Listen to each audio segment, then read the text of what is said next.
పండుగ జరుగుతుంది.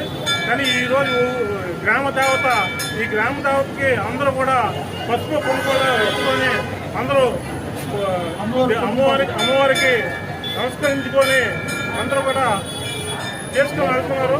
దీనివల్ల గ్రామానికి మంచి జరగాలని చెప్పి ఈ గ్రామం గురించి ప్రతి సంవత్సరం కూడా ఈరోజు ఆ 104 ఏరియా, అలాగే మరిపాలెం, బాబూజీ నగరు, జ్యోతి నగరు, ఈ గ్రామాల్లో నుంచి అందరూ కూడా వచ్చి మంచి జరగాలని చెప్పి భగవంతుని వేరుకుంటూ ఈరోజు అందరూ కూడా పసుపు కుంకాల కింద చీరలు, జాకెట్లు, అలాగే అమ్మవారికి కూడా ఈరోజు ఒకసారి అనే కార్యక్రమం ప్రతిసారి చేస్తుంటాం.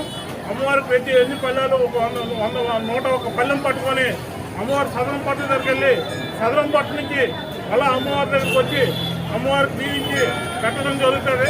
ఈ సారాన్ని ప్రతి ఆడవాళ్ళు, ఇక్కడ ఆడవాళ్ళు ఒక కమిటీ అంత ఉంది. ఈ కమిటీ అంతా కూడా ఒక 100 మంది ఈ పల్లెలు పట్టుకొని వెళ్ళడం, రావడం, అమ్మవారి దగ్గర మళ్ళీ పెట్టడం జరుగుతుంది. ప్రతి సంవత్సరం కూడా ఈ యొక్క కార్యక్రమం చేస్తాం. అలాగే ఈరోజు సాయంకాలం స్టేజ్ ప్రోగ్రాం ఒకటి ఉంటుంది. అలాగే నేల వేషాలు కూడా జరుగుతాయి. ఈరోజు సాయంకాలం నేల వేషాలు అన్నీ జరుగుతాయి. చాలా గ్రాండ్గా ఈరోజు సాయంకాలం అయితే చాలా గ్రాండ్గా అమ్మవారిని పంపించి అమ్మవారికి ఊరేగించి తీసుకొచ్చి అమ్మవారిని పంపించడం జరుగుతుంది. మీరందరూ కూడా మీడియా వాళ్ళు కూడా సహకరించి మాకు మీరందరూ కూడా చూస్తారని చెప్పి సెలవు తీసుకుంటాం. శ్రీ కుంచాలమ్మ దుర్గాలమ్మకి కమిటీ చైర్మన్గా ఉన్నాను.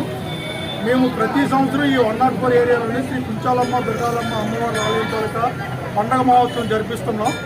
ఈ పండగ ఈ జ్యోతి నగరు, 104, బాపూజీ నగరు, పాత పోలీస్ స్టేషన్ ఏరియాలోని ప్రతి ఒక్కరు కూడా ఈ రోజు వచ్చి అమ్మవారికి పసుపు కుంకాలు చెల్లించుకుంటారు. అంచేత అలాగే ఈరోజు స్టేజ్ వేషం, తర్వాత